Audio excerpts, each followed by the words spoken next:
A paz do Senhor, povo de Deus, a paz do Senhor, meu irmão, minha irmã que está acompanhando. Estamos aqui em mais um Bibliocast. Excelente. Essa é a edição 5. Você já gravou quantos vídeos até agora? Ó, Acho que teve é um com o Lucas, teve um comigo, teve um nós três. Isso, a edição 4. É a edição 4. Isso. E nós estamos aqui e com o coração apertadíssimo, porque o nosso irmão Lucas não está presente aqui, mas está presente em oração. Eu estou aqui com a Bíblia dele. Eu sei que você vai assistir isso aí, Lucas. Você está aqui também com a gente, viu? E hoje a gente veio trazer outra polêmica, porque é só disso que a gente sabe falar. Polêmica. Por que a gente só fala de polêmica? Porque hoje em dia o Evangelho de Cristo, da forma que ele tem sido passado, está polêmico. Exatamente. Está polêmico. E ele era polêmico. Jesus era um homem polêmico. Jesus, ele trazia teses e ele apresentava fatos cujos quais a sociedade da época dele enxergava como absurdo. Paulo chega a chamar até de loucura. Exato. Porque eram coisas que na cabeça das pessoas era doidice. Agora, por que se torna polêmica o que nós falamos? Porque nós estamos confrontando a forma como as pessoas estão usufruindo do evangelho de forma errada. Com certeza. Então, a gente estamos aqui para apresentar a maneira correta e confrontar esses que estão apresentando de maneira errada. Isso. E voltando a esse ponto, você falou a respeito da forma como as pessoas, em maioria, elas têm tratado o evangelho. Hoje em dia, isso que eu vou falar é uma realidade. Hoje em dia, se você tem 90 crentes em um estabelecimento, 89 desses crentes não faz a mínima ideia do significado de nada que está aqui dentro. É verdade. Isso é frustrante. Isso é frustrante. Porque nós estamos vivendo um evangelho que é um evangelho nosso. São as boas novas pessoais. As nossas boas novas, que são boas para a gente. A visão de reino acabou. Jesus, ele dando instrução aos seus discípulos que iam fazer o trabalho missionário, que é o trabalho fundamental do cristianismo. Porque se a gente for trocar em miúdos, tudo que Jesus disse, o que Jesus falou foi: vão e evangelizem, levem a missão e levem a palavra do reino. Você vê que ele sempre ressalta para os apóstolos eles chegarem nas cidades e falar a respeito do reino dos céus. É chegado o reino dos céus. O reino dos céus já é chegado a vós. E hoje nós perdemos isso. O reinado é o reinado pessoal. E hoje a gente vai falar sobre algo que tem sido uma artimanha do Satanás para promover cada vez mais intensamente na fibra das nossas congregações o reinado pessoal, que é o mau entendimento do termo unção. Uma palavra que muitos falam, que muitos usam, que muitos pregam sobre, mas a maioria não entende o que é que significa unção. Verdade. Inclusive, aproveitando aqui esse momento para falar sobre unção, né? Mas eu vou falar outra coisa antes de ler o texto, porque muitas pessoas sobem ao púlpito para não apresentar as escrituras, mas sim para falar as suas ideias e apresentar o que acha. E não é sobre o que acha, é o que as escrituras falam. Por isso que Jesus Cristo declara no livro de Mateus que errais porque não conhece as escrituras. Então, infelizmente, as pessoas não têm o zelo que requer a necessidade, ou seja, buscar o conhecimento das Escrituras, se aprofundar, mas infelizmente nós estamos vivendo diante de uma geração rasa, sem profundidade dos conhecimentos das Escrituras, e isso reverbera em uma geração rasa no conhecimento e não tem como passar nenhuma coisa para agregar em nossa vida. Verdade, e isso deixa as pessoas numa zona de conforto. Porque tem muita gente que se pergunta assim: se nós temos tanto acesso às informações, porque hoje em dia, graças à globalização e ao gigantesco advento da internet possibilitado pela Guerra Fria, nós hoje temos mais bagagem em nossas mini bibliotecas vulgo celular do que imperadores tiveram. Verdade. Nós temos uma biblioteca muito mais poderosa de conhecimentos, teses e fundamentos que podem nos trazer diversos conhecimentos e principalmente o conhecimento principal, que é o conhecimento da palavra. Nós temos uma biblioteca compacta dos nossos celulares que pode nos trazer a explicação de diversos textos. Mas por que as pessoas elas permanecem vendadas, permanecem evitando o conhecimento? Não é mais por uma questão social, certo? Porque a maior parte das pessoas, independente de sua questão social, pelo menos das que estão envolvidas, isso é algo que a gente repara na convivência, Isso aqui não é algo que a gente está trazendo de uma estatística empírica, não. Nós estamos falando de convivência de duas pessoas que trabalham na obra de Deus, que estão aqui servindo e observando as coisas. A maior parte das pessoas, até as que têm menos poder aquisitivo, dispõem de um aparelho de celular. Exatamente. E utilizam de seu aparelho de celular para ver a respeito de diversas coisas. Mas por que elas não procuram a fibra do conhecimento bíblico? Porque elas sabem que se a gente for e esmiuçar e destrinchar a respeito do conhecimento bíblico, o ego, as convicções pessoais, os preconceitos a respeito da palavra de Deus e a respeito do convívio cristão e do verdadeiro convívio em sociedade cristã, eles vão ser todos quebrados. Aí, por exemplo, não vai haver mais profetada do Pix, não vai haver mais a live da bênção, em que a gente liga aqui a live e aí fica aqui falando, você vai receber sua bênção agora, eu vou fazer um propósito, jogue aqui agora, o Pix está aqui e tal. Nada disso mais vai existir. Então as pessoas, elas se abdicam, e não só se abdicam, como patrocinam a falta de conhecimento bíblico para que essas atrocidades elas continuem acontecendo. Porque o evangelho tem sido rentável. Isso é uma coisa que me assusta bastante, é eu olhar para o passado e ver o contexto e entender que as pessoas não tinham conhecimento porque esse conhecimento era privado. Mas hoje nós temos essa facilidade para todo mundo. Tá escancarado. E hoje as pessoas são mais enganadas do que antigamente. Então, o problema não era no conhecimento que não era disposto a todos, mas na disponibilidade que as pessoas não se dispõem a conhecer as escrituras. É uma decisão pessoal. Não sente a necessidade. É uma decisão pessoal. Não tem o desejo. Verdade. E você vê que é cômodo. O evangelho de Cristo, em sua forma genuína, ele é incômodo à natureza humana. Não tem como você viver o evangelho de Cristo de forma sintetizada. Sim. Ou você vive 100% do que está estabelecido no Evangelho de Cristo, ou você vive 0%. Eu vivo o Evangelho de Cristo nisso, mas tem isso que eu não faço. O próprio Jesus Cristo, ele é enfático em dizer que não tem como uma árvore boa dar fruto ruim e uma árvore ruim dar frutos bons. Então, não há esse meio termo no Evangelho. Mas vamos seguir. Se a gente for por essa vereda, a gente vai falando a noite toda disso. E falando sobre unção, nós vamos trazer dois textos para apoiar isso que nós vamos trazer, que não é uma tese, que é um fato. Nós vamos aqui, através desse podcast, estar ensinando aos que não sabem, relembrando aos que esqueceram o que é que significa unção. Tão novos, tão ousados, é a ousadia do Espírito Santo de Deus. Tempo de ministério não significa validez. Nós temos diversas pessoas hoje em dia que têm 40, 50 anos de ministério. Jesus teve 3 anos de ministério. Mas durante esses 3 anos de ministério que ele teve, foi o suficiente para que ele pudesse passar a palavra do reino dos céus. E é isso que nós estamos fazendo com toda a humildade, carinho e respeito à palavra do Senhor, que é o que deve ser respeitada. Vamos lá, a gente vai ler 2 textos. Primeiro texto, nós vamos ler a respeito da unção de Davi. E o segundo texto, nós vamos ler a respeito da unção de quem? Jesus Cristo. Para deixar enfatizado, para não ter nem discussão. Quando o nome do homem está aqui, não tem discussão, não tem espaço para discussão. Vamos lá. Deus manda Samuel ungir a Davi como rei. Se encontra no livro de Samuel, 1 Samuel, capítulo 16. Então disse o Senhor a Samuel: até quando terás dó de Saul, havendo eu o rejeitado, para que não reine sobre Israel? Enche teu vaso de azeite e vem enviar-te-ei a Jessé, o belemita, porque dentre os teus filhos me tenho provido de um rei. Quando a gente vai pulando aqui mais para frente na passagem que nós lemos, tá no versículo 1, quando a gente vem mais para cá para frente, aqui para o versículo 7, o Senhor ele interpela Samuel pela sua escolha, que Samuel estava realizando apenas com os olhos físicos, estava se esquecendo do mais importante, que é o interior. O Senhor fala para ele o seguinte: não atentes para a sua aparência, nem para a sua altura ou estatura, porque tenho rejeitado, porque o Senhor não vê como vê o homem, pois o homem vê o que está diante dos olhos, porém o Senhor olha para o coração. Então chamou Jessé a Abinadab e fez passar diante de Samuel, o qual disse: nem a este escolhido também. Então Jessé fez passar Samar, assim fez passar Jessé os seus 7 filhos. Disse mais Samuel a Jessé: acabaram-se os jovens, e disse: ainda falta o menor. Isso aqui dá uma mensagem.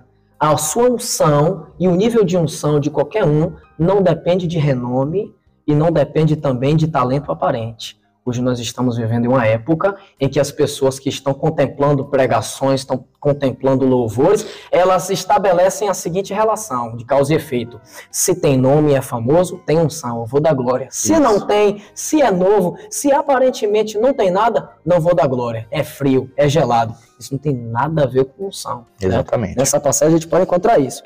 Envia e manda-o chamar, porquanto não nos assentaremos à roda da mesa até que ele venha aqui.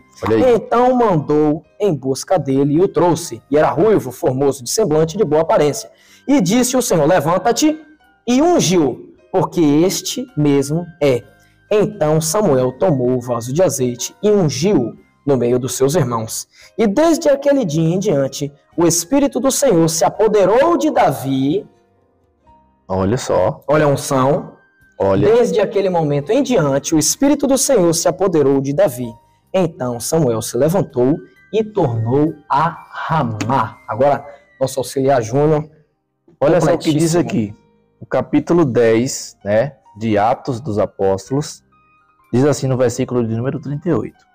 E se refere a Jesus de Nazaré, de como Deus o ungiu com o Espírito Santo e poder, e como ele caminhou por toda parte realizando o bem e salvando todos os oprimidos pelo diabo, porquanto Deus era com ele. Fantástico, fenomenal. A Bíblia ela é completa. E a gente entra em um paradoxo. Ok, vocês dois vieram aqui, vocês dois trouxeram essa palavra, mas a que ponto é que vocês querem chegar? O que vocês querem acertar com isso? O que está errado na concepção atual a respeito de unção? Observe comigo, e os senhores e senhoras que também estão assistindo, constate que hoje em dia o termo unção, ele está única e exclusivamente conectado ao mover do Espírito. A performance.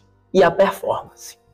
Hoje em dia, quando você vai contemplar uma determinada pregação, você vai assistir um vídeo, ou você vai tomar uma aula, seja de quem for, no meio gospel, sobretudo no meio pentecostal, certo? Não criticando o meio pentecostal, no entanto, existem determinadas lacunas e arestas em todos os lugares que são necessárias de serem reparadas, e não é porque é pentecostal ou não é pentecostal que essas arestas elas não podem ser reparadas com o bom entendimento da palavra. Exato.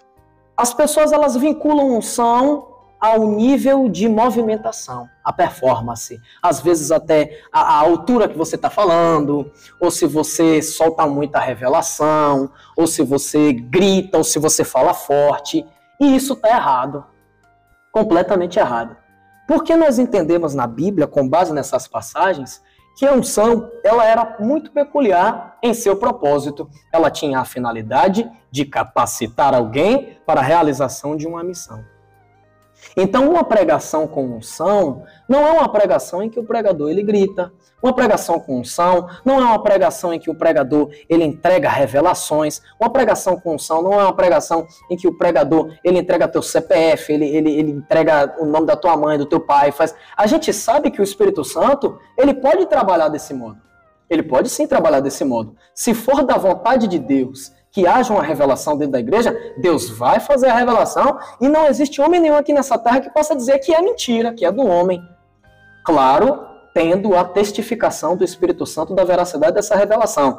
No entanto, uma pregação com unção é uma pregação da palavra, porque só a palavra tem o poder de capacitar. E ainda tem aquela questão, que hoje tem essa distinção de dizer que só alguns têm unção.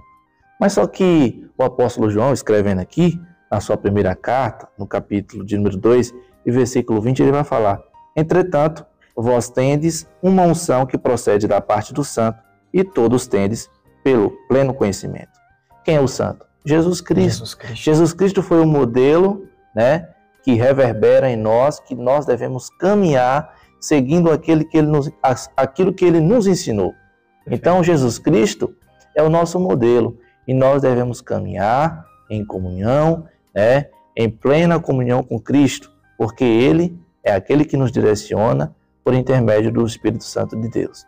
Voltando a falar sobre alguns pregadores que dizem e que chamam outros de frio, agora eu apresentando uma situação verdadeira, né, a respeito do pregador e pastor Antônio Júnior, que é um dos maiores, né? É homem de Deus. Exatamente, que tem um canal grandiosíssimo, né? E ele contando um testemunho que ele congregava na igreja Assembleia, e essa igreja o repudiou, porque disse que as suas pregações eram frias. Né? Porque ele tinha um jeito de pregar manso, né? Não tem aquele jeito de pregar com cólera, brigando, falando alto, correndo, pulando, não. E repudiou o camarada. E hoje ele é o que é, um grande homem de Deus, serve a Deus, não tenho o que falar dele, nunca ouvi falar nada negativo a respeito dele. E é um camarada que segue em comunhão com Deus e fazendo um belíssimo trabalho na sociedade e no meio cristão.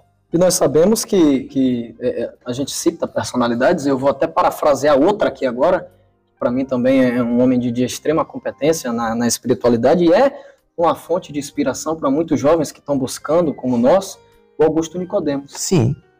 Quando ele fala assim, crente frio, eu acho que você já viu até essa citação, crente frio não é um crente que não grita, que não corre, que não pula.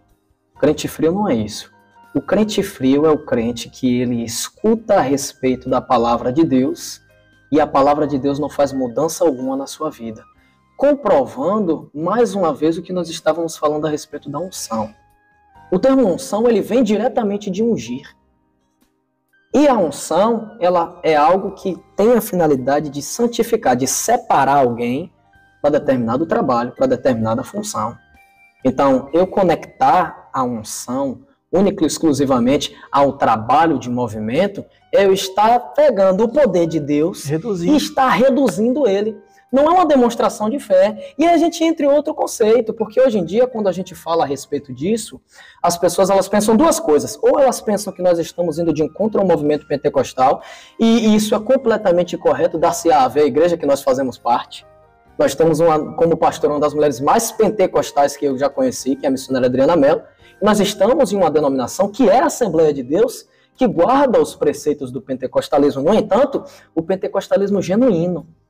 É o pentecostalismo verdadeiro, não o neopentecostalismo. Isso. Que é uma vergonha. É um verdadeiro câncer. E não só é uma vergonha, como também é o protagonista de escândalos como nós temos hoje em dia. É o neopentecostalismo, que pega uma pessoa que não tem capacidade espiritual alguma de interpretação bíblica ou de entendimento bíblico, e isso excede a falta de capacidade, porque essa falta de capacidade ela é provocada por uma ignorância proposital dessas pessoas, e coloca como pastores entregando revelações, entregando profecias que não provêm do Espírito Santo e afastando pessoas. Exato. Esses camaradas, eles não só fazem mal a si mesmos, mas eles também fazem mal a toda uma comunidade.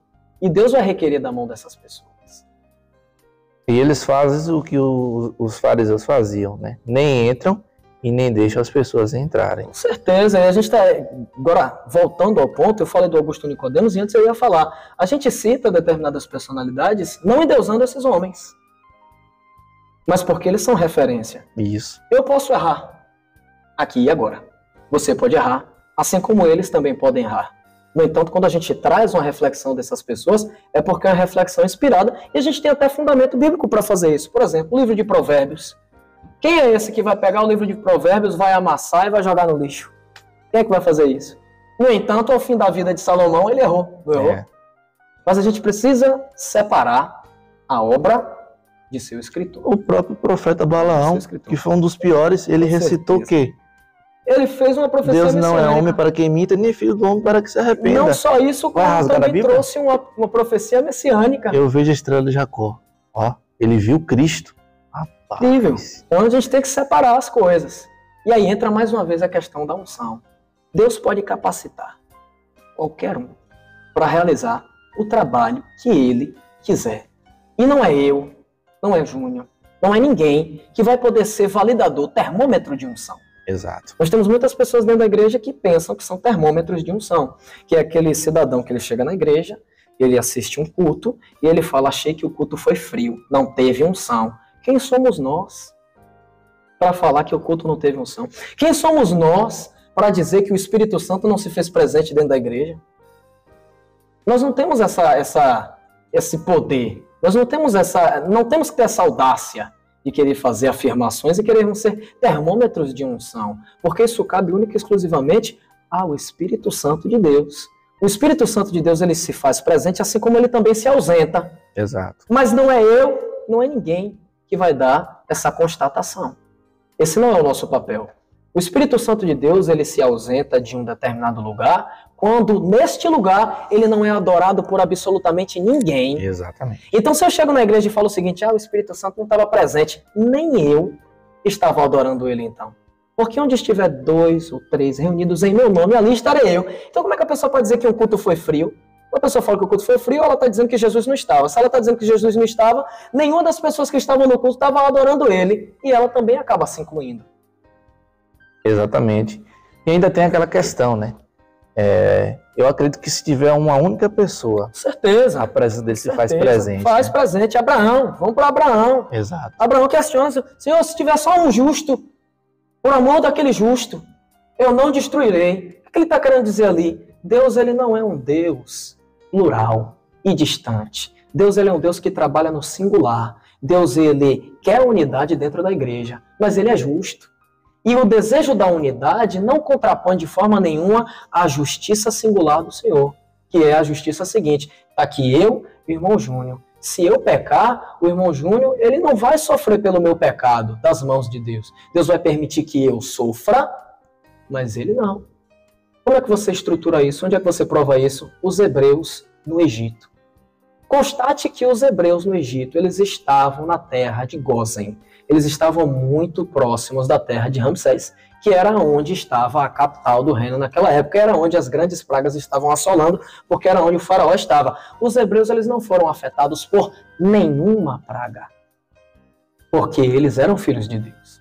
Então, voltando agora ao ponto, se o Espírito Santo de Deus, ele tem diversas formas de trabalhar a respeito de diversas pessoas diferentes, eu não tenho o poder de querer dizer que culto X, pregador X, não teve unção, a menos que ele fuja disso.